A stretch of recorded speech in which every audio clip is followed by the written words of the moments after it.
we had a filming day the day after the weekend, so we had to stay in Italy for an extra day, and yeah, everyone went home, so I was left by myself, and it was a romantic dinner for one, unfortunately. So I mean, the food in Italy is good, right? So at least I had good food, but it was quite a lonely celebration. It was really special. Obviously, it wasn't an easy race. We had to work hard for it, which made it that much nicer. And we've had our chances before, but obviously never quite worked out. And to have the race, as you said, on the podium with the Thai flag behind me, I think it was a cool sight, and yeah, very proud to see it.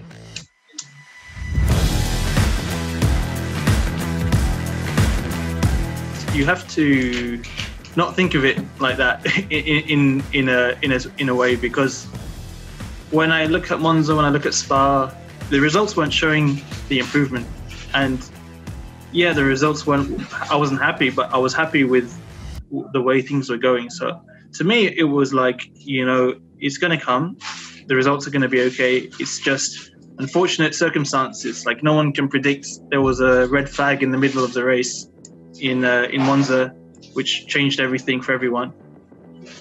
And it was like, okay, the luck isn't with us right now, but you know, if everything that you're doing is going in the right way, your chance will come. And because of that mindset, it's not like oh no, you know, the world's coming to an end after Monza. It was more like okay, we just need to bide our time, and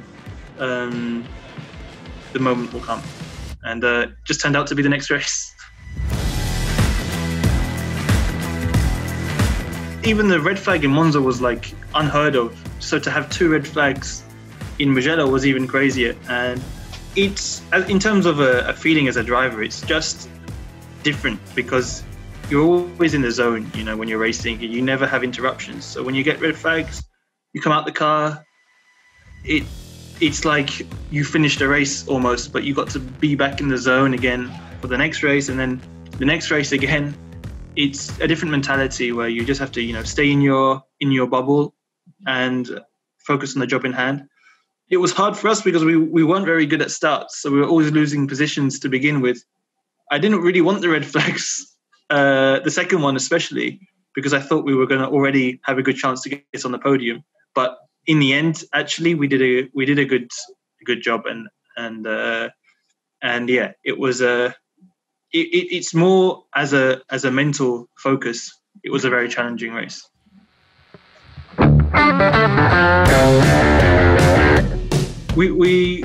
The build-up lasts maybe 2 or 3 laps before that, and it felt like we were strong in turn 1, we were strong in the last 2 corners. And honestly, that's the only places on the circuit you need to be strong to overtake. So I had the chance, I had DRS, which obviously is important as well to get past. And the Renaults, they're quick on the straights. So I was expecting to be alongside him a lot earlier than I was. And I only really caught him up until the very last part of the straight. And Daniel defended well. He defended the inside.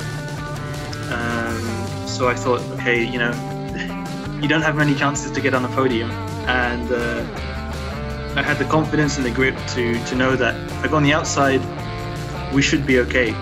But Daniel braked really late, a lot later than I expected him to brake, and I thought, oh wow, okay, fair play to him. He's not going to give up this position.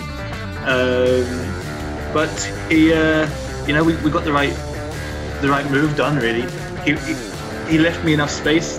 Of course, I was thinking a little bit of Lewis as well. You know, the times we've been around the outside. Exactly. But the corner is quite wide. So I left Daniel as much space as I could give him. And we got the move done, which was nice. And at that point on, it was just focusing in front and trying to get Valtteri.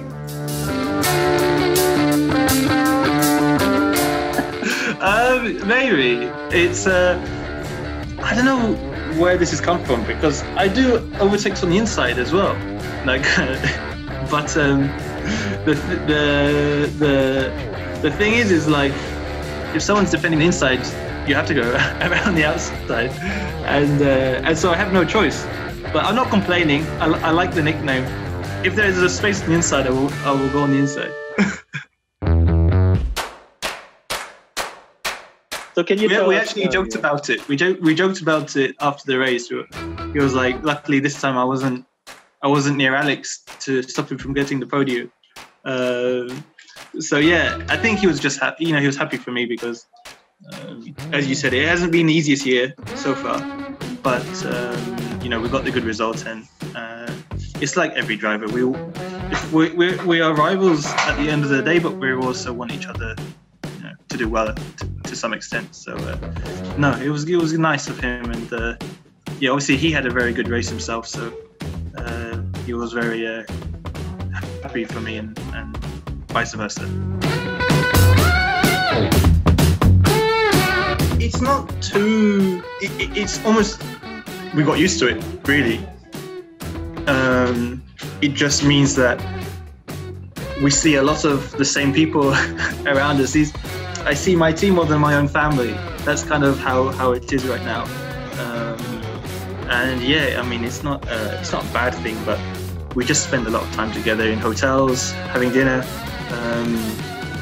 When we have the chances to go to be at home or to relax, we're actually not really allowed to go outside because,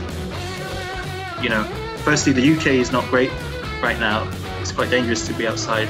So we need to be safe because in the end, we don't want to get sick. So it's quite a weird time for us. There's really not much social interaction in anything going on. But it means we get to go racing, which is the most important. So I've been playing some golf in the meantime, finding some places. I play with George Russell quite a lot, I mean, we suck, but we love it. I saw your golf game has been improving, Alex. Anybody? It's getting better, but I need. You could say I have a good coach, but apart from that, my golf game is pretty poor. I would love to, play like I'm nowhere near good enough for competitions, but I'd love to do like the pro-ams and stuff in the future. There's quite a big one, right? You have like the Honda LPGA tournament. I'd love to come down and do that as well in Thailand. But yeah, the golf game's getting better. I definitely need lessons because right now I don't want to be seen on TV playing. I believe you're getting it from the best. I believe. I actually met her at Honda LPGA like twice now. Like. Oh really? Yeah.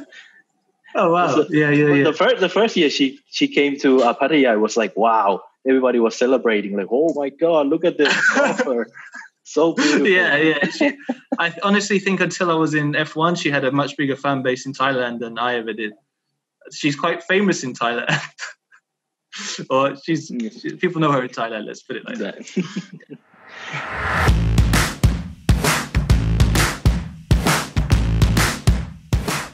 Right now it's improving, actually.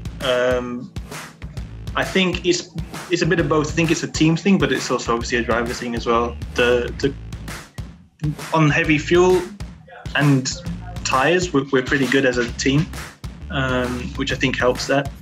But also on new tyres, just getting the confidence in the car isn't easy. It's quite it's a work in progress, and that's really all it is. It's getting confidence in the car. It has its different characteristics to last year, and of course we're bringing updates all the time to try to get the feeling of being able to attack the corners and be aggressive.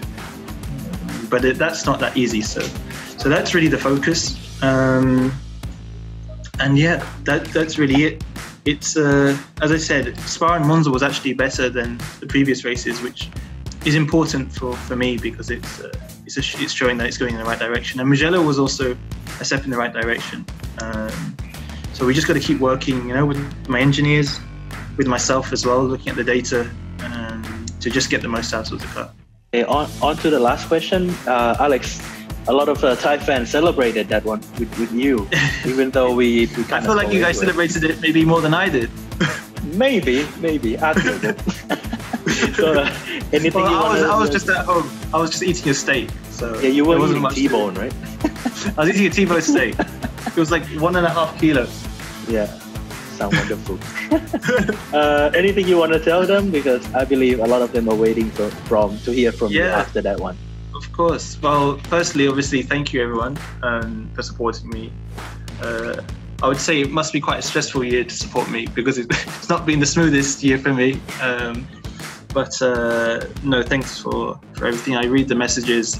I see them everywhere on Facebook, on Instagram, and it keeps me positive. It keeps me fighting, and to see the flag, I'm sure made you happy as it did me. And here's to hopefully more in the future.